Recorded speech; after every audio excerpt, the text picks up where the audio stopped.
Good morning, church. It's good to be with you today. We have entered our first prophet in our reading plan. As we encounter a prophet in the flow of history, we jump out of the narrative of the kings and we read that prophet's words. And we start with Joel, and Joel has a prophecy of destruction for the disobedient nation. And we see it's very scary, very trembling. Um, and so we understand two things when we read the prophets. Number one, we understand God's wrath, but we also understand the little bit of hope that God always gives. Because in chapter 2, he says, "After this, I will pour out my spirit on humanity. Then your sons and your daughters will prophesy, your old men will have dreams, and your young men will see visions.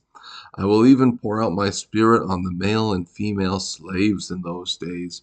And it goes on to even talk about some language that's used in Revelation. Now, this little bit should sound familiar to us. We read it in Acts chapter 2, and Peter uses it as a description of God of Pentecost, that God is pouring out his spirit. He sees what is happening then in Acts chapter 2 as a fulfillment of what is going on here. A note on prophecy that is important for us to keep in mind: that prophecy has two fulfillments. So in the New Testament, we're told that all prophecy has its end in Jesus, that all prophecy is pointing toward Jesus as its fulfillment. And then we also see a current fulfillment. It had to mean something to the people who heard it, and it had to make sense to them because they were being called to respond to it. So it wouldn't make sense, and it wouldn't be just of God to give a prophecy that was unresponsible, or the people were unable to respond to it. But it also has a future or a more full fulfillment component.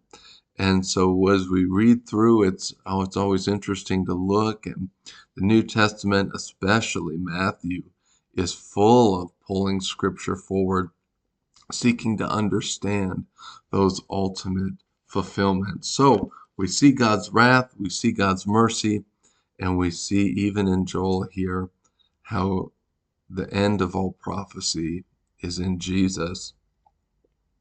So then we go to Paul, 2 Timothy. This is actually the last letter of the New Testament, the last one that was written in terms of not Revelation is the last one, but of Paul's letters, because this is what he wrote shortly before he was killed.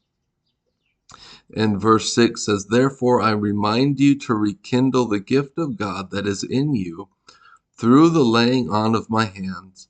For God has not given us a spirit of fear, but of power, love, and sound judgment."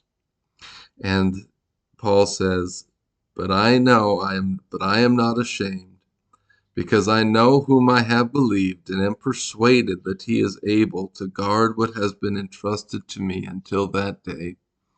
We don't have a spirit of fear, and to rekindle the gift of God that is in you.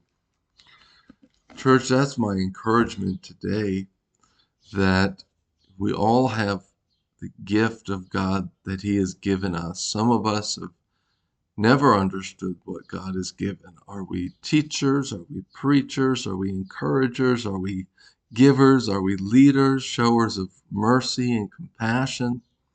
What is the gift God has given you? Well, seek him, pursue him to understand what it is.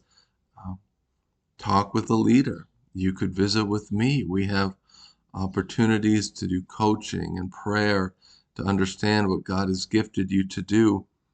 But Paul understood, and this looks like it happened with Timothy, that as time goes on, we get caught up in the drag of life, the discouragement. It's difficult, and we don't like to go on as much as we did at the start. It's easy to start, or easier to start. It's hard to finish well. And so I encourage you today to rekindle that passion. Don't let your love for the Lord grow cold. because of the difficulties and the trials in your life, but rather continue to pursue God with your whole heart. Love Him with your heart, soul, mind, and strength, and use that gift that God has given you today for His glory. I love you, church, and we'll talk to you soon again.